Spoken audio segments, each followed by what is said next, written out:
नमस्कार। Down the memory lane के इस एपिसोड में आप सभी का स्वागत है।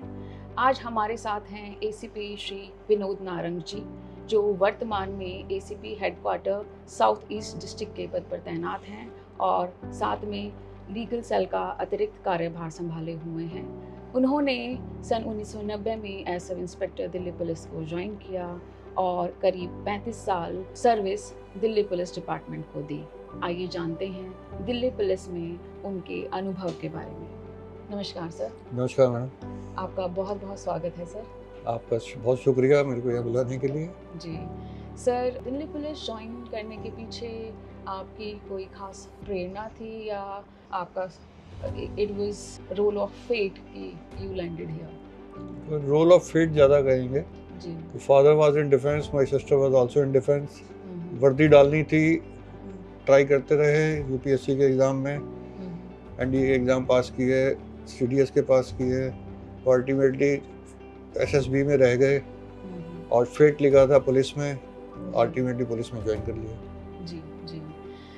जब आपने दिल्ली पुलिस को ज्वाइन किया था और अब जब you are retiring as ACP, तो कितना व्यवस्था में बदलाव आप देखते हैं? व्यवस्था में मैडम बहुत जमीन आसमान का अंतर हो गया है। जब हम सब इंस्पेक्टर ज्वाइन किए थे, सब कुछ हाथ से लिखा जाता था, रोनामचे भी, एफआईआर भी, केस डायरी भी, और केस डायरी लिखते समय कहीं भी गलती हो गई तो फिर से लिखना पड़ता था सब कुछ दोबारा से।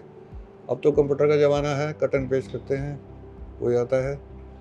तो समय की बहुत भारी बचत है इसमें। समय की बचत है, टेक्नोलॉजी का पूरा इस्तेमाल हो रहा है। अभी क्राइम प्रिवेंशन में भी टेक्नोलॉजी का बहुत इस्तेमाल हो रहा है। पहले तो सिर्फ इन्फॉर्मर्स के सहारे ही काम चला करता था। जैसे जैसे टेक्नोलॉजी ने रोल प्ले किया है to improve the investigation, sideways जो क्रिमिनल्स की जो एक अब नई नई वारदात करने के तरीके भी बड़े अनोखे हो गए हैं, तो इसको कम्बैट करने के लिए आपका क्या एडवाइस होगा नए आईयूज़ के लिए? टेक्नोलॉजी से अपडेट रहें। आने वाला टाइम साइबर का है, साइबर और नई टेक्नोलॉजी का पूरा इस्तेमाल करेंगे तो जो क्रिमिनल्स हैं उनसे आगे निकल पाएंगे, नहीं तो क्रिमिनल्स हमसे आगे निकल जाएंगे। जी जी जी। आपने बहुत लंबा समय इन्वेस्टिगेशन को दिया है। आप जो है 2007 में एसएचओ लगे थे और आप एसएचओ लाहौरी गेट और कनॉट प्लेस और उसके बाद मंदिर मार्ग और देशबंधु गुप्ता रोड में आपने कार्यकाल गुजारा है। तो कोई इस तरह का वाकया जो आपके सब इंस्पेक्टर या इंस्पेक्टर टाइम में इंटरेस्टिंग मोमेंट ड्यूरिंग इन्वेस्टिगेशन जो आप व्यूअर्स के साथ शेयर करना चाहें? केसेस तो बहुत वर्कआउट करे हमने, बहुत मेहनत करी। शुरुआत करते हैं, सब इंस्पेक्टर थे हम ओखला थाने में, तो एक लेडी का बॉडी का पार्ट मिला था वहाँ पे जी। तो बाद में उसको काफ़ी एफर्ट के बाद लेडी को आइडेंटिफाई किया गया। पता लगा कि कालकाजी एरिया में उस लेडी को, वहाँ की रहने वाली थी कालकाजी की, और गोविंदपुरी उस समय कालकाजी के अंडर ही आता था। वहाँ पे उस लेडी के ऑफिस में पहुँचे तो देखा खून काफ़ी पड़ा हुआ था। तो जब खून देखा तो एक टाइम्स ऑफ इंडिया अखबार था एक दिन पहले का, वो खून से भरा पड़ा था। प्रोवाइडली ऐसा लग रहा था कि जैसे खून जो है बाहर ना निकल जाए दरवाजे के नीचे से, इसलिए लगाया गया था, रोकने के लिए। हाँ जी। तो उसके लिए जो अखबार सप्लाई करता है उसको बुलाया गया, उससे इन्फॉर्मेशन लिखी कि टाइम्स ऑफ इंडिया गली में किस किस को सप्लाई करते हैं, और फिर हर एक से एक एक घर में जाके पूछताछ करेगी कि उस दिन का अखबार दिखाइए अपना जी। तो एक फैमिली थी जो अपना अखबार नहीं दिखा पाई। उन्होंने बताया कि हमारा अखबार जो था फला आदमी मांग के ले गया था जी। उसका नाम राम प्रसाद था। जब उस आदमी से पूछताछ करी गई तो देखा तो वो तो अनपढ़ आदमी था, उसको इंग्लिश आती ही नहीं थी। उससे पूछा गया कि इंग्लिश के अखबार से तुम्हारा क्या काम है, तो उसको ठीक से ग्रिल किया तो हमारा केस वर्कआउट हो गया था। मौके की बात होती कि कौन सी चीज़ आपको क्लिक कर जाए उस समय। जी, हर इन्वेस्टिगेशन अपने आप में एक नई इन्वेस्टिगेशन, हर केस अलग तरह का होता है, चैलेंजिंग होता है। उस मौके को पकड़ने की बात होती है, कौन सी चीज़ आपको क्लिक कर जाए। जी जी। आप एसीपी महरौली जब थे तो जो श्रद्धा का मर्डर केस था वो भी बहुत हाईलाइटेड रहा, तो उसके बारे में भी आप कुछ बताएं।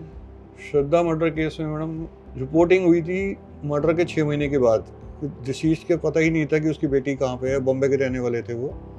जब अल्टीमेटली बॉम्बे पुलिस के थ्रू मिसिंग उन्होंने रजिस्टर कराई थी, बाद में अल्टीमेटली दिल्ली में ट्रांसफ़र हुई, हमने उस पर मेहनत करनी शुरू करी और 6 महीने के बाद भी जब एक्यूज तो सस्पेक्ट था उस समय, तो उससे पूछताछ करी गई तो पहले बोलता कि मैंने उसकी हड्डियों को मिक्सी में चला के धूल में उड़ा दिया, ऐसी वेक्सी कहानियाँ सुना रहा था।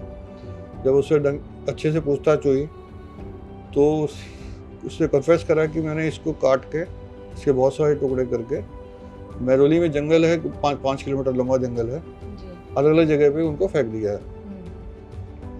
फिर वहाँ जाके डेली हमारी पूरी टीमें लग जाती थी, थाने की, डीसीपी ऑफिसर और स्टाफ हमें मिलता था। 14 दिन यही काम करते रहे, पूरे जंगलों में पूरी तलाशी लेते रहे। अल्टीमेटली हमें कामयाबी मिली। 13 हड्डियाँ हमने डिसीज की रिकवर करी थी जी।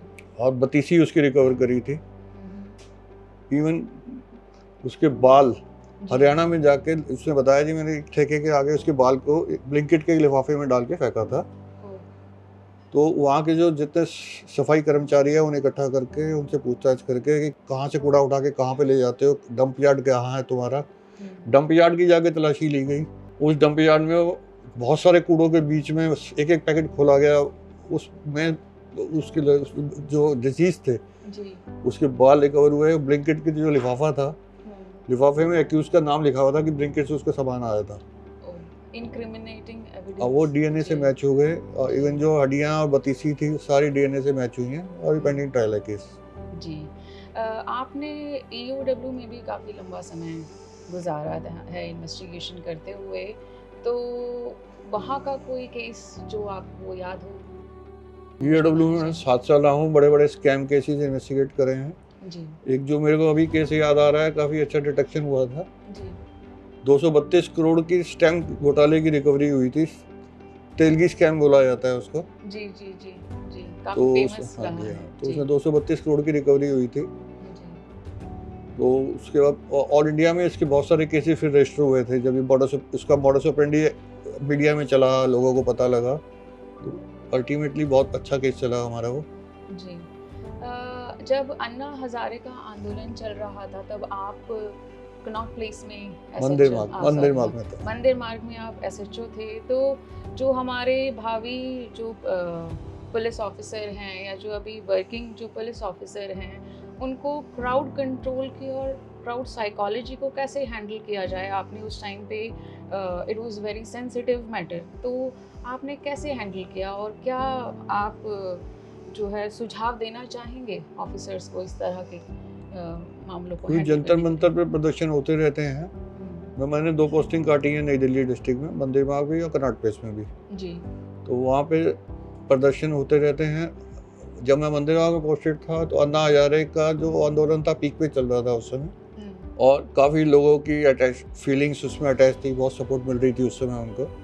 तो हमें ये देखना होता है कि जो सामने जो प्रोटेस्टर्स बैठे हैं वो कोई क्रिमिनल नहीं है जी। उनके इमोशंस हैं जो हर्ट हुए हैं या उनकी फीलिंग्स हैं, वो उजागर करना चाहते हैं, पार्लियामेंट तक पहुंचाना चाहते हैं। वो हमें यह है कि उनके पीसफुली शांति से उनको सुने और रिएक्ट ना करें जी। अगर हमें भी कुछ कमेंट कर रहे हैं तो अपने आप पर्सनल ना लेके आराम से उनको सुनना है और शांति बनाए रखना है। एसएचओ भी कहीं ना कहीं जो पब्लिक का और ऑफिसर का रिलेशन ये होता है जो आप जिक्र कर रहे थे कि जो उनकी बात अगर ढंग से सुन ली जाए तो आधी परेशानी खत्म हो जाती है। इसके बारे में भी कुछ बताना चाहेंगे आप? पब्लिक जो आती है दुखी आएंगे हमारे पास जो भी आएगा, सुख में बहुत कम लोग आएंगे। हाँ। वो भी इनवाइट करने के लिए आएंगे तो आएंगे, नहीं तो दुखी लोग ही आएंगे जी। जब आते हैं तो अगर उनके तसल्ली से सुन लिया जाए, उन्हें आते ही बिठा के पानी पूछ लिया जाए, और हर काम हमारे हाथ में नहीं होता, पुलिस के हाथ में। अगर उनका सुनवाई हो जाए अच्छे से और उनको ठीक गाइड कर दिया जाए तो 50% काम तो उनका वहीं हो जाता है जी। और वो इधर उधर नहीं भागते हैं और पुलिस के खिलाफ जो उनकी अच्छी सोच बन जाती है फिर जी जी। आपने बहुत लंबा समय थानों को दिया है, तो इसमें आपका जो पर्सनल और प्रोफेशनल लाइफ में वर्क लाइफ बैलेंस है वो आपने कैसे मैनेज किया? मैडम, वाइफ मेरी डीपीएस में टीचर थी, जी। बच्चे भी साथ में स्कूल जाते थे, सारा टाइम वाइफ ने ही बच्चों को देखा है। जी। हम तो प्रैक्टिकली कभी रात में देर सवेर पहुंच गए तो पहुंच गए, और कभी पीटीएम में नहीं गए, कभी भी स्कूल नहीं गए उनके, जी, उन्होंने तो नहीं सारी वाइफ ने ही ज़िम्मेदारियाँ सब देखा सँभाली। है। जी। तो हेल्थ हेल्थ का जो एस्पेक्ट है उसको आपने कैसे हाउ यू मैनेज, क्योंकि बड़ी स्ट्रेसफुल जॉब होती है क्योंकि पुलिस पुलिस में क्या ऑफिसर होता की। है, खाने पीने का रूटीन नहीं होता है, हुँ, तो खाने पे ध्यान दिया है कि उल्टा सीधा बाहर का नहीं खाना है, हुँ, जो मेस में अपने हिसाब से ही बनवाना है, हुँ। और जहाँ मौका लगे सेहत पे ध्यान दे के वॉक करना या जिम जाने का, जैसे-जैसे टाइम निकलता था करते थे। जी। सर, आपको 2021 में president police medal for meritorious service दिया गया। उसके बाद CP medal for distinguished service भी 2020 में आपको मिला, और 4 कमेंडेशन डिस्क भी आपको मिली हैं। तो how does it feel to be rewarded by the department? अच्छा लगता है मैडम जी। कि हमने जो मेहनत करी है, डिपार्टमेंट ने रिकॉग्नाइज़ किया है, सीनियर अफ़सर्स ने रिकॉग्नाइज़ किया है, तो शुक्रगुज़ार हूँ मैं अपने सीनियर अफ़सर्स का कि हमारे काम को उन्होंने जी। उत्साहित, उससे और उत्तेजना मिलती है काम करने की। जी। पोस्ट रिटायरमेंट आपका क्या प्लान है? एज़ सच अभी कुछ ज़्यादा नहीं सोचा है, कि परिवार को, समाज को जो टाइम नहीं दे पाए, अभी तो यह है कि उनको टाइम दिया जाएगा, जो समाज में, परिवार में, उसके बाद कुछ होगा तो देखेंगे, फिलहाल ऐसा सोचा नहीं है। जी, आज की जो युवा पीढ़ी है और जो हमारे युवा ऑफिसर हैं, उनको आप क्या संदेश देना चाहेंगे? डेडिकेशन और hard work is the key to success. मेहनत करें, नई टेक्नोलॉजी और से अपडेट रहें, आने वाला टाइम साइबर का है, उस पे मेहनत करें, और पब्लिक से मिलते रहें, पब्लिक से इंटरेक्शन बहुत ज़रूरी है, पब्लिक ही हमारी आँख और कान है। उनसे मिलोगे, आपको खबरें मिलेंगी, जो आपको आम उसमें नहीं मिल पाएँगी। जी, जी। सर, आज आप हमारे स्टूडियो आए और आपने अपना कीमती समय और अनुभव हमारे साथ साझा किया, तो आपका बहुत-बहुत धन्यवाद, और समस्त दिल्ली पुलिस परिवार आपको आपके भावी भविष्य के लिए शुभकामनाएँ देता है। Thank you. Thank you sir.